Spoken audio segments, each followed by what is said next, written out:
Hey everyone, it's Rob B here with Rob D, and you are listening to the Property Podcast, the market special for May.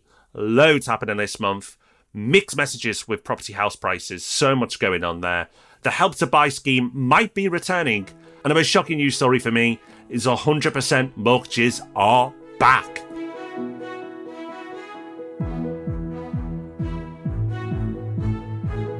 Welcome to the Property Podcast. It's the show where we take some time out from advising a multi-million pound property fund, which you can learn about at portfolio.co.uk, and putting together hundreds of property transactions every year to bring you this week an update on what's happening in the market. And the answer is a lot. There is so much going on, it's so difficult to interpret what's happening. And we'll be guiding you through it over the next 20 minutes or so. So make sure you stick around, and do make sure, if you're not already, you subscribe to the Property Podcast, whether it's an Apple Podcasts, Spotify, or wherever you listen. Give us a follow. It costs you nothing, and it means that future episodes will find their way directly to your device. Now, would you like to work with Rob and I? Well, if you're sensible, the answer should be no. But you may like the thought of joining us and the rest of our amazing team, and we have some roles available in Manchester right now. So go to our jobs page on our website to check out what roles we have available. But specifically, the role I'd really want to talk about is the role of the portfolio manager, because for me, that is one of the most exciting roles you can do, because you work day to day with investors. So you lovely audience, many of you have worked with our company, such as Property Hub Invest, and you work with a portfolio manager, and I know how well regarded and loved they are. So if this role excites you, then do check out propertyhub.net/jobs, where you can apply. We look forward to hearing from you. So Rob, we have to start with house prices because they're all over the place at the moment. Nationwide have previously reported that property prices have been falling over the last few months, albeit by a very small amount. And Halifax have been reporting that property prices have been rising over the last few months, albeit by a very small amount.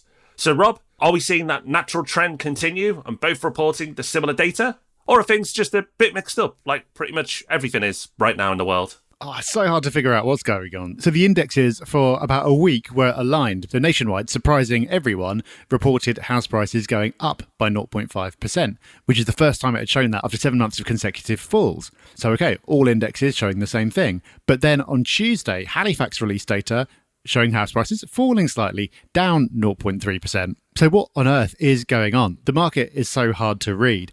But we put out a YouTube video about this last week, which we'll link to in the show notes. And the point I made in that video is some indexes are showing prices going down, some are showing them going up. But what's really hard to claim is going on right now is an all-out crash. Because as well as house prices being up a bit, down a bit, you've got sales agreed up, you've got mortgage approvals up. We were supposed to be deep into a major house price crash by now. Not saying it won't happen in the future, it certainly could. But right now, it just isn't. Well, no, if you followed the mainstream media and a load of so-called property experts who said that we'd be deep into a market crash right now, here we are. It's May. No market crash. Now, doesn't mean it won't happen. Could do. Could happen. It hasn't happened yet. And this is going against everything that was said by the majority. Now, as you've heard, Rob and I weren't so negative, and we didn't feel it would crash. And we also were not predicting a boom either. And you can go back to our episode in January where you can listen to all our predictions for the year.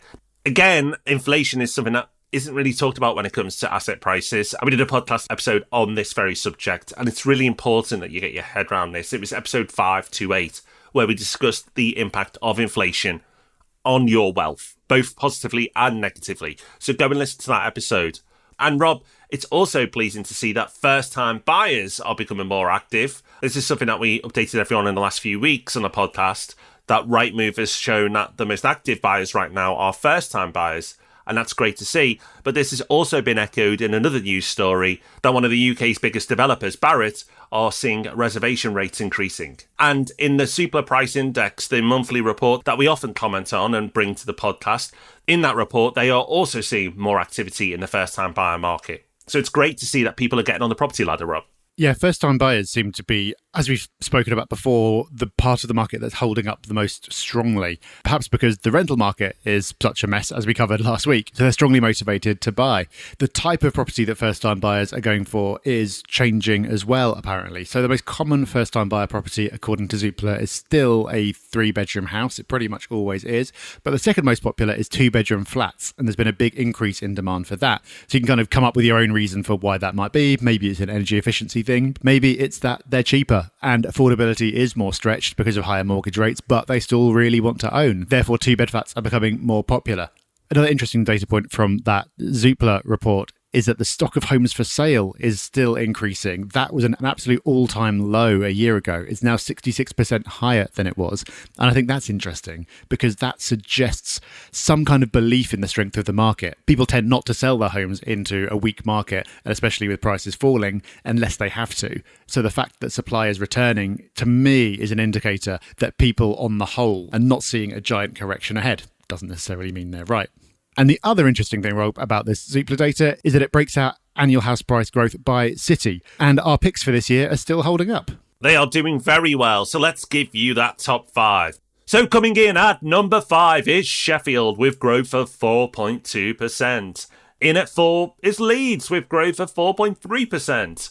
In at third place, Manchester, 4.7. Manchester remains strong. At number 2, the powerhouse that is Birmingham, 4.8%. And coming in at number 1, year-on-year growth of 5.2% is Nottingham. Of those areas, Nottingham, Birmingham, Manchester and Leeds are all areas that we talked about as our top hotspots for this year. So it's so pleasing to see them do well. And the great news is if you work with Property Hub Invest, you will be seeing those areas in your inbox on a fairly regular basis because we spend our time focusing on the areas that we believe in. And it's great to see our belief in those areas is doing really well. We've not long had a launch in Leeds, which was incredibly popular, and coming soon, a very, very exciting launch in Birmingham. So Property Hub Invest clients, keep an eye out for that. And if you'd like to know more about Property Hub Invest, go to propertyhub.net/invest. So far, only 5 months in, our predictions aren't looking too bad. Although, as we know, in this weird world, everything can change in seemingly days at the moment. So far, so good. If we stopped the year now, we'd be pretty smug, but a long way to go. I know. I wish we could stop the year because last year was a shambles for predictions. And so I hope this year's better. And so far, we seem to be doing okay. One thing that I don't think we did predict specifically, but wouldn't need to be a genius to do so, is the government wanting to pump up house prices ahead of a general election.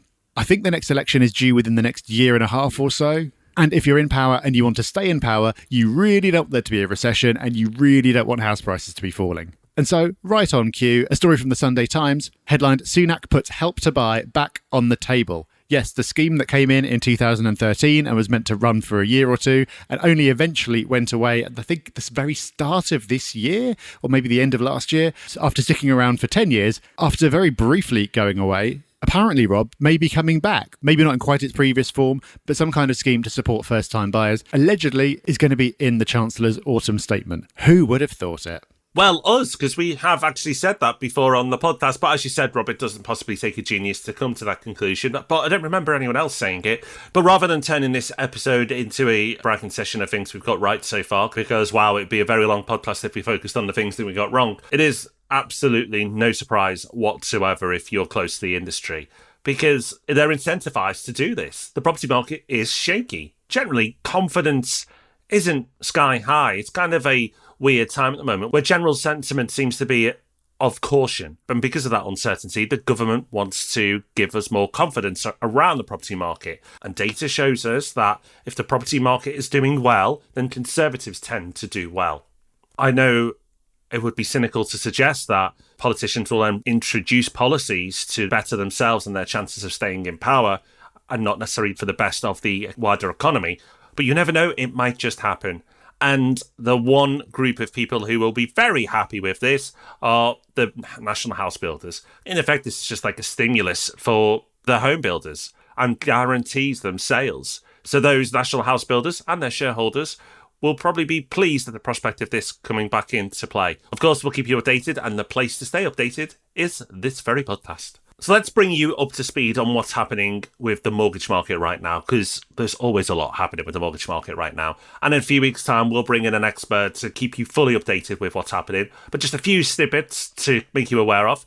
First one, Rob, which is really interesting, although not surprising, is that we are seeing a huge increase in 35-year plus mortgages being taken out.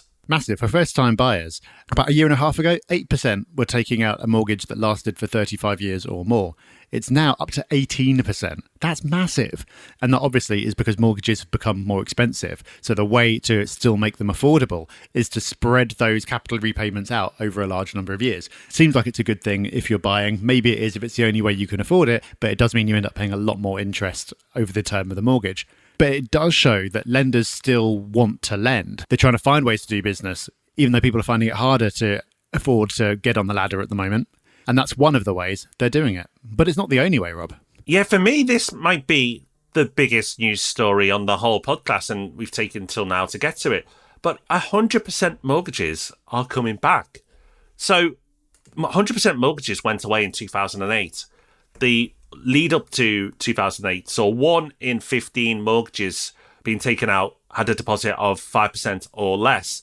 And Northern Rock famously were dishing out 125% mortgages. So you take 100% mortgage on your home and then top up an extra 25% on top in the belief that the property market was just going to keep on going up forever. Well, for those who don't remember what happened, we had a huge market crash in 2008 and Northern Rock went out of business.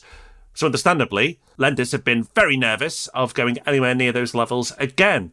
Well, that is until now, because Skipton Building Society are set to launch loans for first-time buyers who do not have a deposit. The product hasn't been launched yet and the full details aren't available, but it means that some first-time buyers will be able to qualify for a mortgage with no deposit. Rob, this could just be an anomaly, a one-off, something that comes and then maybe is withdrawn quite quickly and really makes no difference to the market whatsoever. But if this becomes a trend and other lenders jump on this and we start to see 100% mortgages become commonplace again, well, this could change the whole property market. This could be the catalyst to starting a boom. I'm not saying that's a good thing, by the way. You may think, oh, we always want a boom on the property podcast. I actually have said many, many times I'd like us to take away boom and bust altogether. A bit like Gordon Brown thought he'd achieved once. I would love that to be the case, but it isn't.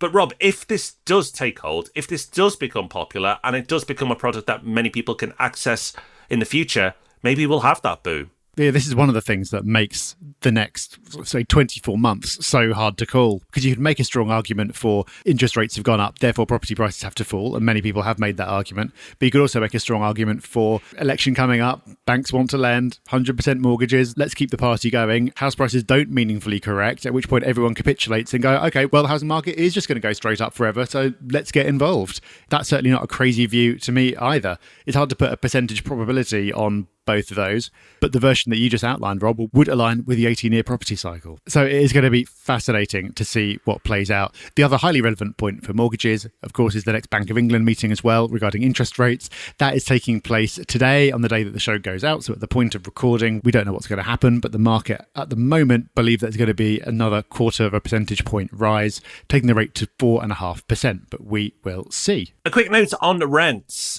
Rightmove has released some data which shows that rents are on the rise again, but growth is slowing. Now, we've recorded an episode in the last few weeks called Will the Rental Boom Continue? Episode 529.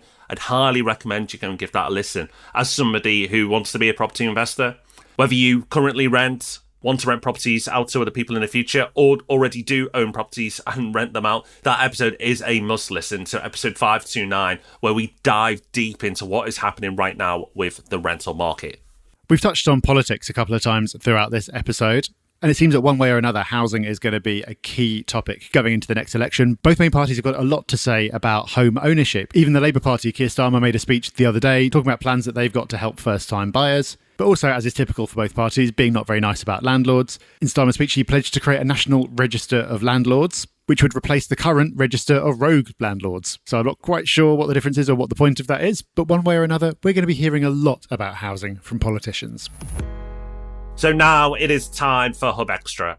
Hub Extra, the part of the show where we like to bring you that little bit more. And this week, I've asked Rob to talk about this Hub Extra because he mentioned a while back that he had purchased a Kindle Paperwhite. It's coming up to my birthday, and I have put a Kindle Paperwhite on my list. So, Rob, I want to know, should it remain on my list? Are you sold? Do you believe in it? Is it a great device? Or are there any drawbacks? This is going to be super unhelpful. I've been delaying talking about this for a while because I'm not quite sure how I feel.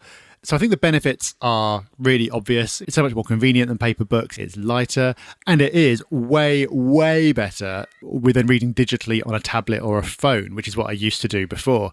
The great thing about Amazon's hardware is it's not very good. So it's like you can technically do things other than read a book on it, but it's so clunky that it's basically impossible. So you are forced to just read the book and not get distracted, which is where I always fell down in the past, my attention span not being what it once was. It's also far better for reading in the evening because unlike a paper book, you can still read in the dark. And unlike a phone or a tablet, you don't get absolutely hammered with bright light. But the reason I can't just say, oh, paper books are dead, I'm all in on this now, is that I find it really tough for non-fiction books to navigate my way around the book. So with non-fiction, I find it really helpful to understand the structure of the book, look at the table of contents, jump around a bit, get an idea for like the shape of the argument and where the book's going. And I also like to come back and find a bit later. And for whatever reason, even though the Kindle's got hyperlinks in it, I find it easier to do that with an actual paper book. So where I've landed now is that I'm using my Kindle for reading fiction in the evenings and for taking out with me if I'm going out and about. But if there's a non-fiction book I want to read, I'm still ordering the actual paperback or hardback. So I don't know if that helps or not, Rob. No. Thanks, Rob. Only joking. Join us next week. Yeah. Well, you've not said enough to put me off, so I will purchase one. And I'm sure people will not be able to sleep until I bring them an update on my Kindle experience. So don't worry, we will keep you updated on our Kindle adventures in an upcoming episode. Or there's a reason to keep tuned in. So we're done for this week. Thank you for joining us. You can find us on all the socials at Property Hub UK if you want to share what you think and what you're up to. And as you've heard in this episode, so important to have the latest information about what's going on in the market because that's how you can profit rather than being months behind the times like everyone else. And a really easy way to do that is to not just listen to this podcast, but also sign up for our free weekly newsletter, Property Pulse. You can sign up for that at propertyhub.net/pulse. We will see you again next Thursday. Until then, have a great week. Bye-bye. Bye-bye.